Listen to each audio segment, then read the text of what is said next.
하나님의 말씀은 누가복음 19장 35절에서 40절 봅니다. 그것을 예수께로 끌고 와서 자기들의 겉옷을 나귀 새끼 위에 걸쳐놓고 예수를 태우니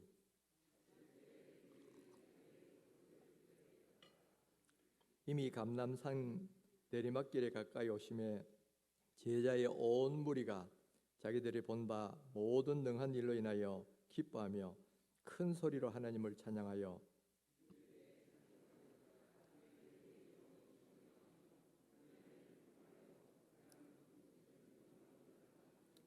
무리 중 어떤 바리새인들이 말하되 선생이여 당신의 제자들을 책망하소서 하거늘 대답하여 이르시되 내가 너희에게 말하노니 만일 이 사람들이 침묵하면 돌들이 소리 지르리라 하시니라. 아멘. 우리 기독교 달력에 따르면 오늘이 종려주일이라는 주일입니다. 그리고 오늘부터 시작돼서 한 주간을 우리가 고난주간이라 그러고요, 또 고난주간이 끝나는 다음 주일을 부활절이다 그렇게 말을 하고 있습니다. 그런데 우리가 부활절에 대해서는 많은 얘기를 듣고 또 많은 그 설교도 들었기 때문에 부활절의 의미에 대해서는 우리 모두가 그래도 조금 알아요.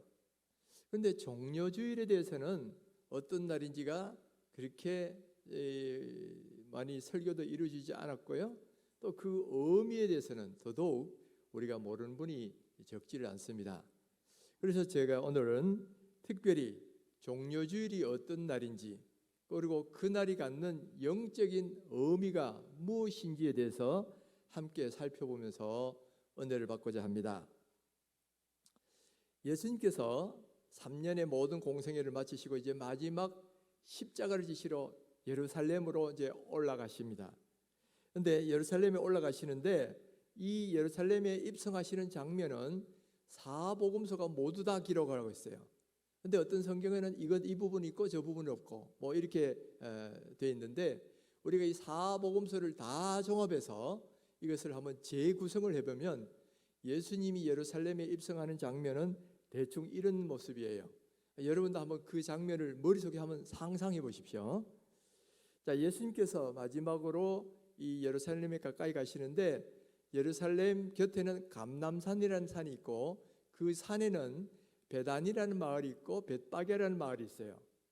예수님이 그 중간쯤 오셨을 때에 두 제자들을 보내시면서 건너 마을에 가서 나귀를 한 마리 가져오너라, 그렇게 말을 하는 거예요.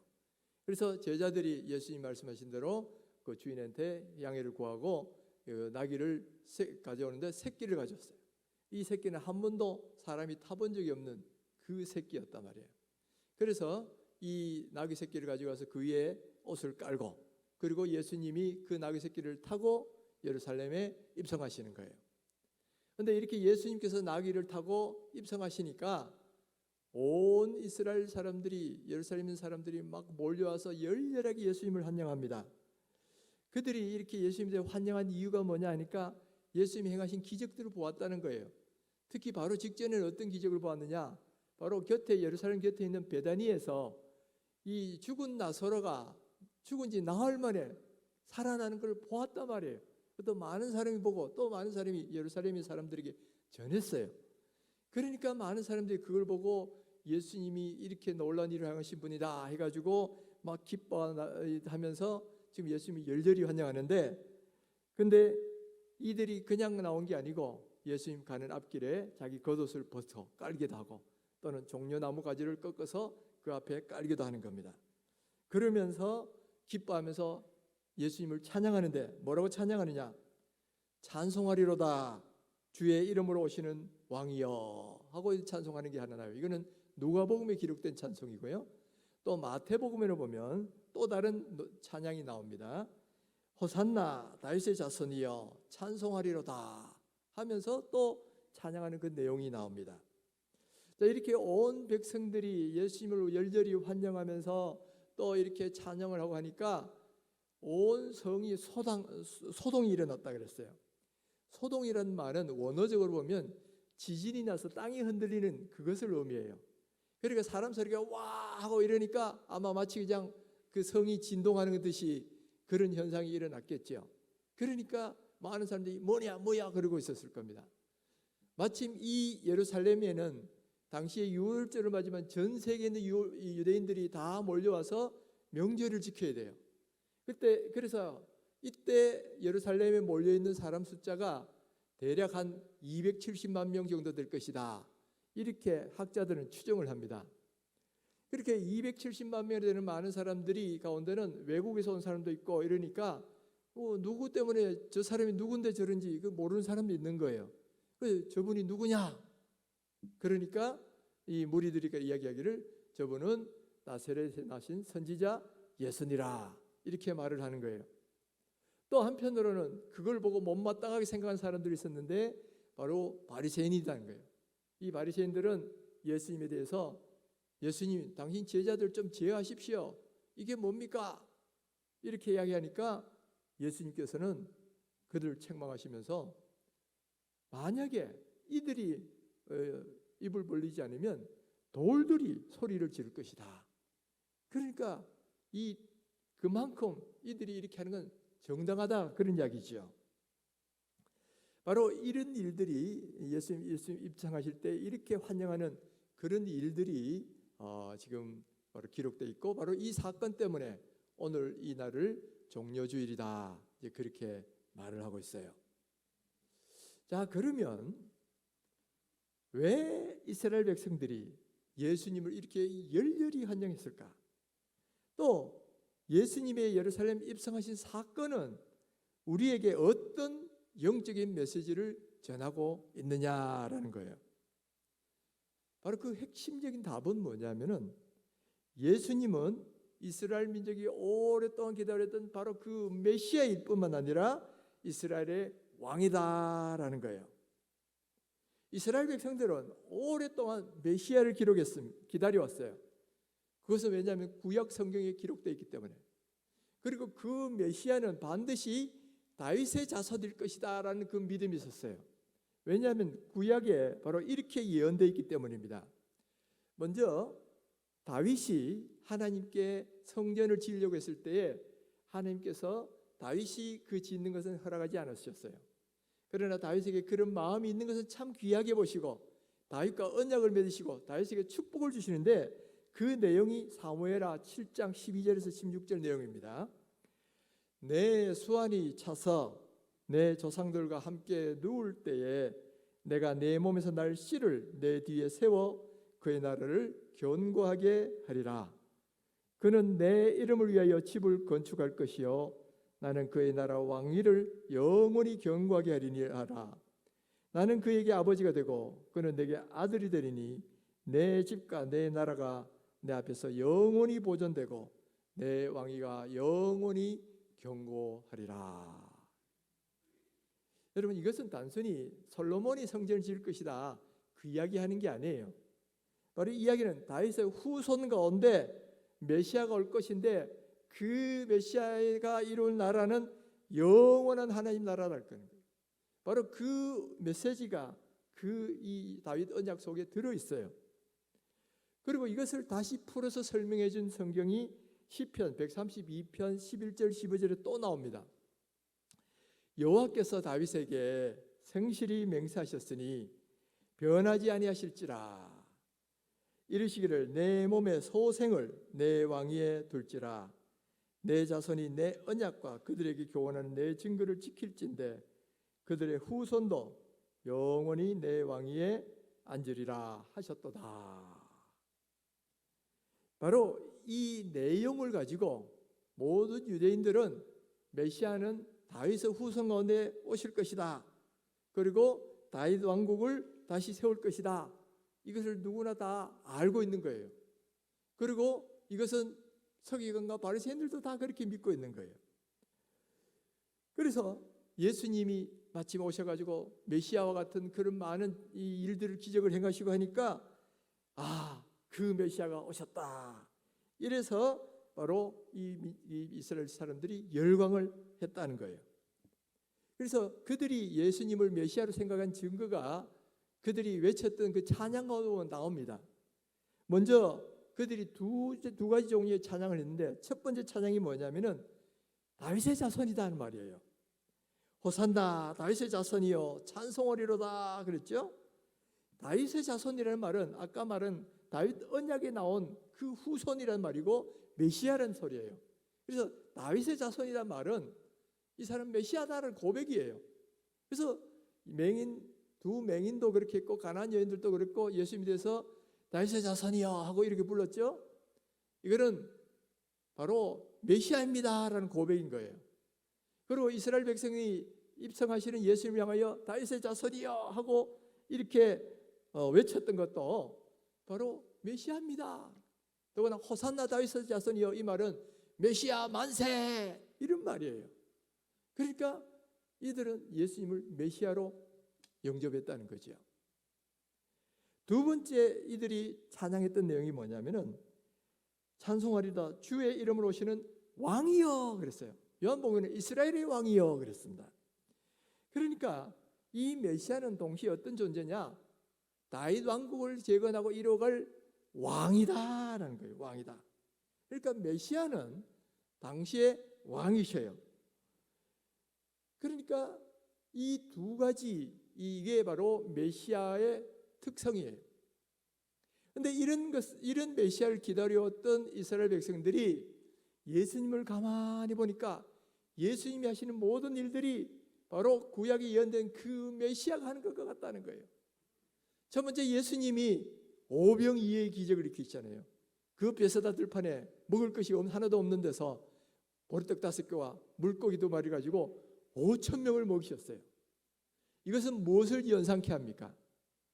이스라엘 백성들이 장정만 60만 되는 많은 사람들이 먹을 것 하나 없는 광야에 있을 때 바로 하늘에서 만나를 내려서 그들을 먹인 사건이 있잖아요. 바로 그것을 연상시키는 사건이야. 바로 모세와 같은 그 우리를 구원할 메시아가 바로 나타나셨다. 이렇게 생각할 수 있는 충분한 근거가 되는 거죠. 뿐만 아니라 예수님이 맹인들의 눈을 뜨게 하시고 안전병이도 일으키시고 특별히 나사로 같은 사람을 막 살리시고 하는 막 능력으로 그를 베푸시니까 드디어 하나님이 보내신 그 능력 있는 하나님의 종이 나타났다. 저분이야말로 메시아다는 거예요. 그분이야말로 이제 다윗의 왕국을 이어갈 영원한 이스라엘의 왕이시다. 그러면서 지금 열렬히 이 예수님을 환영했다라는 거예요. 그런데 여러분, 백성들이 이렇게 예수님을 대해서 다윗의 자손이자 왕이다, 그러니까 메시아여 왕이다라는 말을 하니까 예수님이 그걸 제지하지 않으셨어요.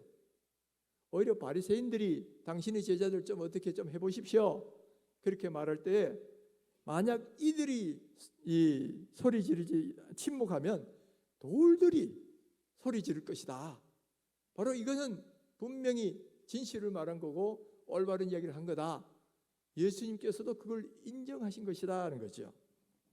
그래서 여러분, 예수님께서 메시아이고 또 이스라엘의 왕이시다는 사실은 유대인들도 그렇게 믿고 찬송을 했고 예수님께서도 그걸 당연하게 그렇게 받아들이신 거다 하는 거예요. 그런데 문제가 하나 있어요.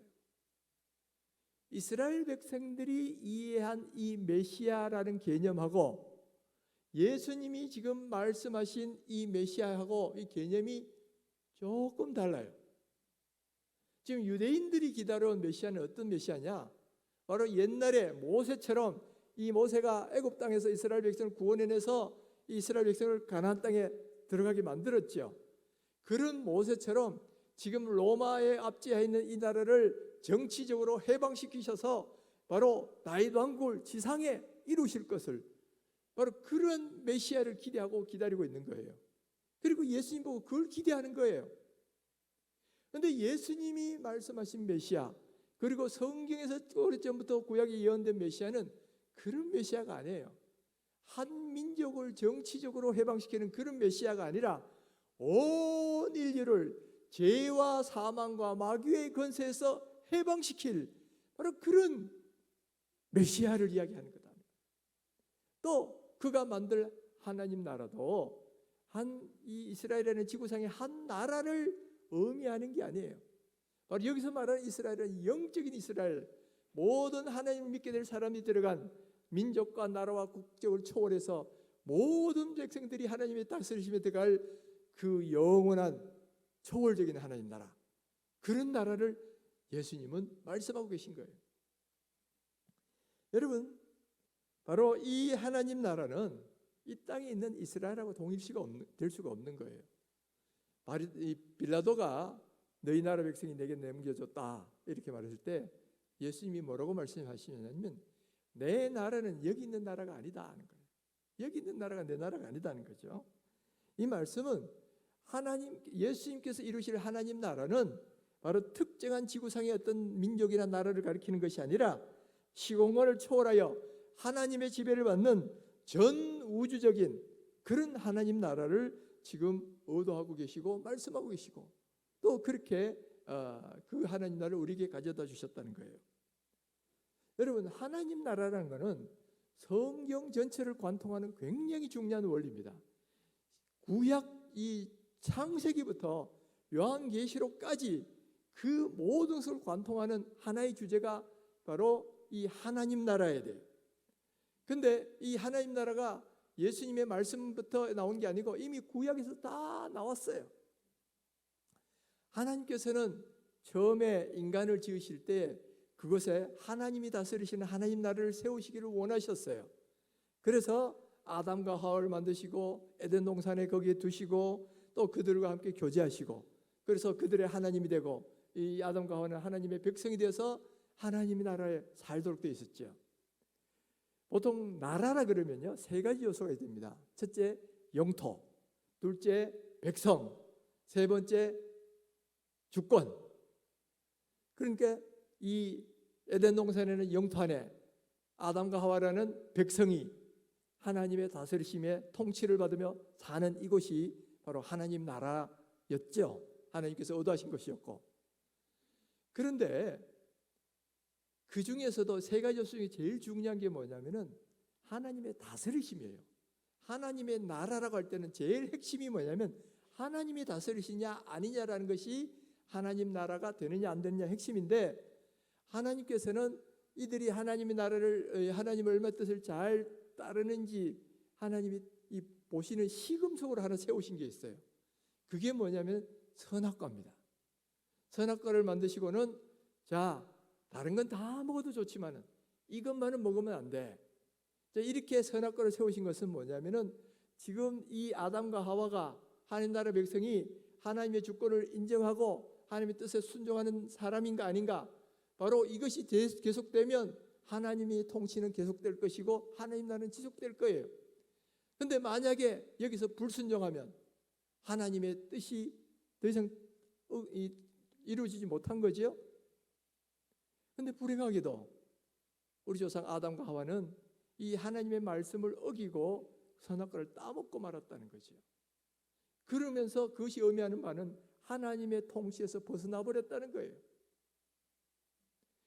그 순간부터 하나님과의 관계는 끊어집니다.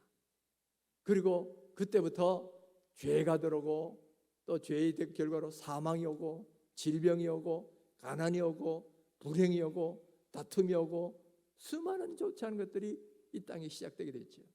그래서 이때부터 더 이상 이 나라는 하나님이 다스리는 나라가 아니고 어둠이 지배하는 그런 어둠의 나라가 되어버렸다는 거예요. 이때 하나님께서는 이 죽을 수밖에 없는 이 사람들을 그냥 버려두실 수 없잖아요. 그래서 이들을 구원할 계획을 세우시는데 바로 죄가 없는 예수님을 보내셔서 이들 대신 죽게 하셔서, 그래서 죄 지은 사람들이 죄를 구속함을 받고 죄 사함을 받고 다시 하나님과의 관계가 회복되도록 하나님이 그렇게 만드신 거예요. 그래서 그런 계획을 세우셨고 때가 되면 예수님을 이 땅에 보내셔서 이 땅에서 하나님 나라를 복음을 전하시고 나중에는 십자가에 달려 돌아가시도록, 그래서 구속 사역을 감당하시도록 그렇게 하셨죠. 그런데 여러분, 예수님이 오셔서 하나님 나라를 이 땅에 보내시는 것은 어느 날 갑자기 된 게 아니에요. 바로 이렇게 예수님이 오셔서 메시아가 오셔서 하나님 나라를 다시 이룰 것이다 라는 것은 이미 구약의 많은 선지자를 통해서 예언해 놓은 거예요. 그래서 많은 선지자들이 앞으로 메시아가 오면 이렇게 우리 죄를 구속하실 것이고 그로 말미암아 영원한 하나님 나라를 이 땅에 가져올 거다. 하나님이 다스리시는 그 나라가 이 땅에 올 거다. 그렇게 예언을 했는데 바로 그 예언에 따라서 온 거예요. 조금 전에 우리가 읽었던 다윗 언약도 바로 그 예언 중에 한 부분이에요. 하나님이 이렇게 예언만 하신 것이 아니라 또한 그것을 모형으로 보여주셨어요. 그 모형적인 사건들이 여러 가지 중에 특별히 뭐가 있느냐면은 아담과 하와가 죄를 짓고 난 뒤에 하나님께서 가죽옷을 입혀서 그들에게 수치를 가려주셨잖아요. 가죽옷을 입혔다는 것은 죄가 없는 양이 대신 죽었다는 이야기예요. 그러니까 가죽옷을 입히셨다는 건 뭘 말하느냐면 장차 이 짐승이 죽어서 그 가죽으로 너희들의 수치를 가린 것처럼 장차 너희들의 죄를 위하여 대신 죽어서 너희들의 죄와 허물을 가리울 바로 그런 존재가 올 것이다 라는 것을 이미 모형적으로 보여주신 사건이에요. 또 뿐만 아니라 구약의 제사제도도 예수님에 의한 구속을 모형적으로 보여준 겁니다. 지금 제사라는 게 뭐냐면 너희들이 죄 지었지, 그러면 너희들이 죽을 수 없으니까 양을 가지고 대신 죽여. 양이 고통당하며 죽는 걸 보면 바로 너희 죄를 위해 대신하여 이 양이 죽는 거야. 이것을 깨닫게 하시는 거죠. 그러면서 그것이 결국은 뭘 말하려고 하냐면은 모든 세상 죄를 지고 가는 어린 양으로서 예수님이 오셔서 우리 대신 돌아가실 것이다 라는 것을 그 제사제도가 이미 모형적으로 보여주고 있더라는 거예요. 또 이렇게 모형으로만 보여주시는 게 아니라 그렇게 해서 이루어질 하나님 나라를 또 모델로 한번 보여주시기를 원하셨어요. 모델로 보내주시기를 원하셔서 부르신 사람이 누구냐면 아브라함이에요. 하나님께서는 수많은 사람 가운데 아브라함 한 사람을 부르셔서 바로 하나님을 믿는 백성이 되게 만드십니다. 하나님이 이렇게 아브라함을 부르신 이유는 뭐냐? 아브라함 혼자만 구원받게 만드시려는 게 목표가 아니고 이 아브라함이 복의 그늘이 돼서 모든 열방이 너를 인하여 복을 받을 것이라 그랬죠. 네가 하나님을 믿어서 이렇게 하나님의 백성이 되는 것처럼 너처럼 모든 다른 사람들도 하나님을 믿어서 바로 하나님의 백성이 되게 하겠다라는 바로 하나의 시범 케이스였다 이 말이에요. 그리고 그 이후에 하나님께서는 이 아브라함을 한 민족을 이루게 만드셔요. 그리고 그 민족과 더불어 저 시내산에서 언약을 맺으십니다. 자, 너희들이 내 말을 지키면 그러면 나는 너희의 하나님이 되고 너희는 내 백성이 되리라. 그러니까 이스라엘 백성이 그렇게 하겠습니다 해가지고 언약이 맺어지죠. 그때부터 하나님께서는 너희는 내 백성이다. 그리고 내가 너희를 제사장 나라로 세울 것이다. 그렇게 말씀하셔요. 그런데 이 제사장 나라를 세운다는 것도 뭐예요? 이스라엘만 하나님 백성이 되겠다는 소리가 아니고 그들을 한 모델로 해서 그 다음에 모든 민족들도 다 하나님을 잘 믿을 때 같은 하나님의 백성이 되도록 하겠다는 하나의 모델 하우스였다 이 말이에요. 그런데 이스라엘 백성들이 이것을 오해를 한 거예요. 이스라엘 백성들은 어떻게 생각했냐면 하나님께서 세상 모든 민족들 가운데 우리만 하나님의 백성으로 삼으셨다는 거예요. 그래서 우리만 선택된 민족이고 우리만 할례받은 민족이고 그렇지 않은 이방인들은 개 같은 민족. 그러니까 이제 뭐 밥도 식사도 같이 안 해. 상종을 안 해요. 이게 바로 유대인들의 편협된 자국 중심의 세계관인 거예요. 그러니까 하나님께서는 그 아브라함을 부르신 것은 아브라함을 통해서 모든 민족이 다 아브라함과 같은 복을 받게 하시기 원하셨고 이스라엘 민족을 이렇게 선택하신 것은 그들이 제사장 나라가 되어서 그들의 중재로 말미암아 모든 다른 민족들도 똑같이 하나님 믿는 하나님의 백성이 되기를 원하셔서 그렇게 하셨는데 이들은 그것을 오해를 한 거예요. 그래가지고 우리 민족만 하나님의 선택받은 민족이고 다른 민족은 개 같은 민족이고 이런 엉뚱한 성민 사상에 빠져서 이방인들을 배척하는 그런 일들이 있었다는 거죠. 뿐만 아니라 이스라엘 백성들은 자 시범적으로 너희들 하나님이 다스리는 그런 왕국을 한번 만들어봐라 해가지고 세워놨는데도 그 명령도 제대로 이행을 못했어요. 이스라엘의 역대 왕들 가운데 보면 하나님을 잘 섬기는 왕은 몇 명 안 돼요.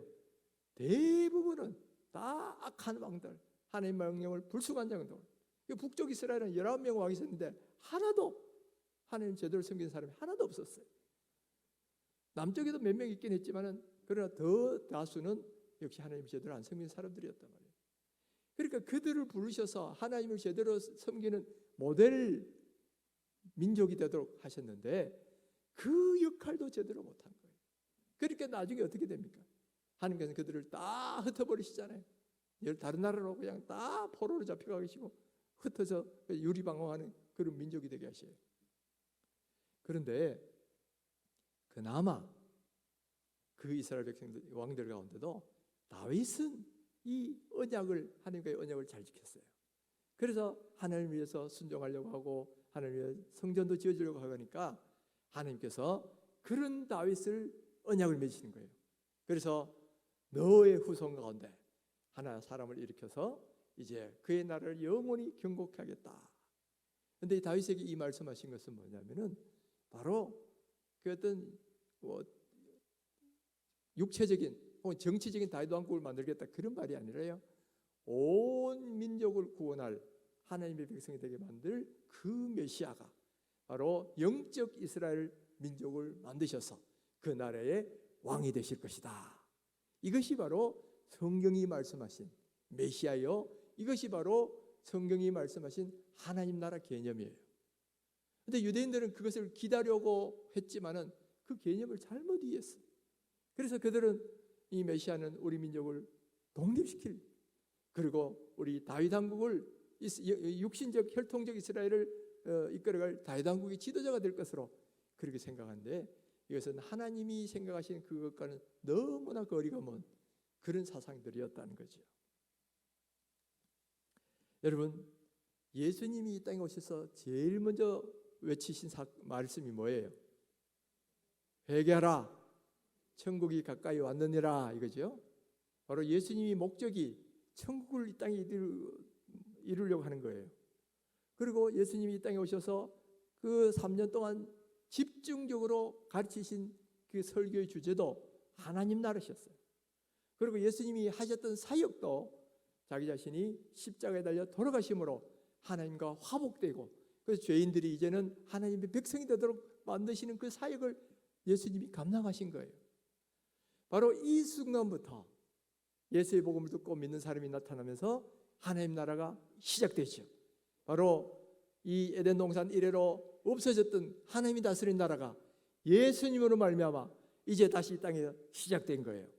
그리고 예수님 이후로 이 하나님 나라는 복음이 들어가는 곳마다 그래서 예수 믿고 구원받는 백성이 늘어남에 따라 점점점 하나님 나라는 확장되어 갑니다.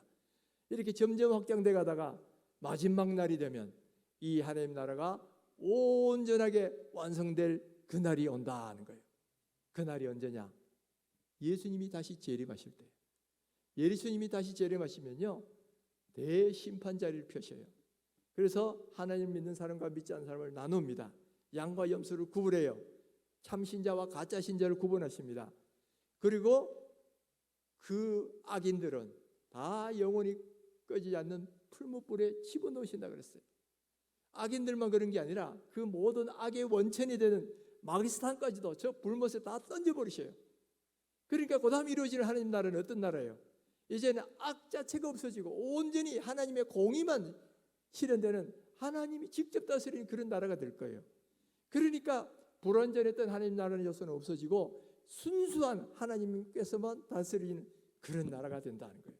바로 그 나라는 이제는 죄가 없으니까 사망도 없고요, 아픈 것도 없고요, 가난도 없고요, 또 통곡과 눈물과 탄식도 없다 이 말이에요.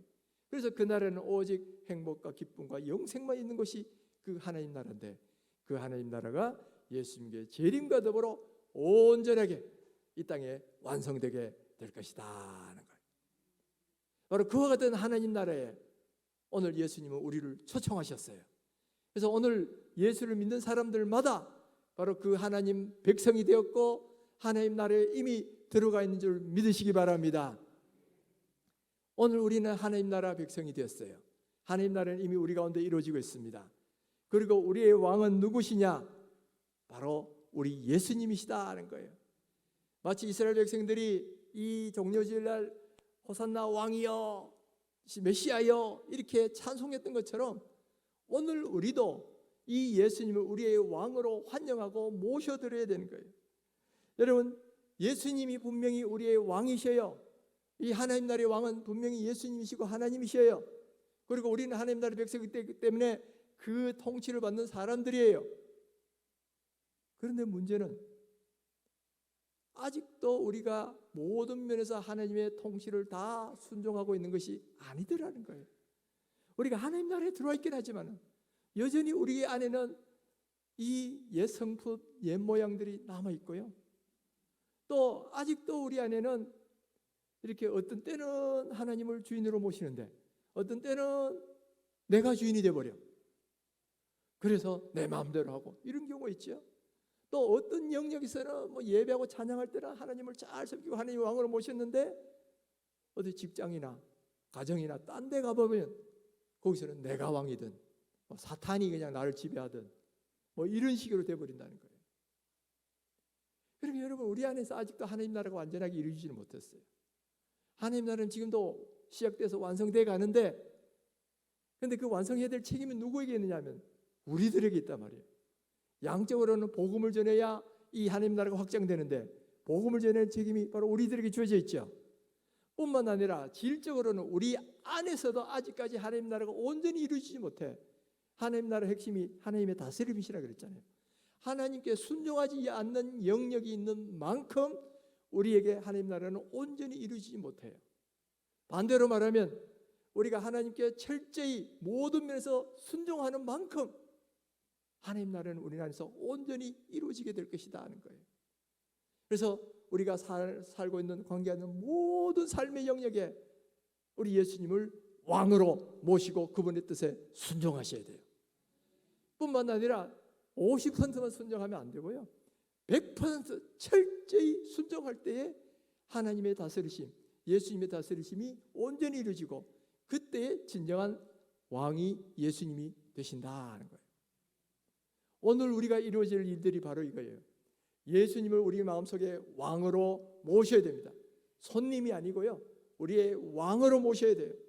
그리고 왕이 명령하는 대로 철저히 그 명령에 순종하며 살아야 되는데, 그런데 일부분은 하고 여기서는 안 하고가 아니라 내가 하는 모든 삶의 영역에서 철저히 순종하셔야 돼요. 그리고 적당하게 순종하는 것이 아니라 50%, 90%가 아니라 100% 철저히 순종하셔야 돼요.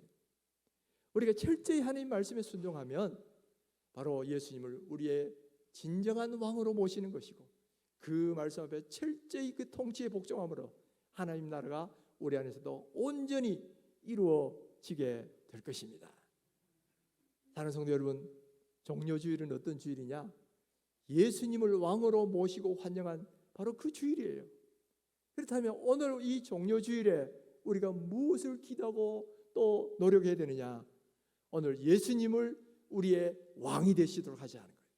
왕이 되시는데 내 삶의 모든 영역에, 그것도 일부만 아니라 철저히 나를 다스리시는, 그래서 나 자신을 처복시켜서 주님의 말씀에 순종하는 바로 그런 사람이 되도록 우리가 그렇게 처복시킬 때 그만큼 예수님이 왕 되시고 하나님이 하나님 되시고 그리고 성령이 이끌어 가시는 그런 하나님 나라가 우리 안에 온전하게 이루어지게 될 것입니다. 바로 오늘 이 종료주일이 그 예수님의 왕 되심을 인정하고 환영하고 온전히 예수님께 순종하는 이 날 되시기를 주님의 이름으로 축원합니다.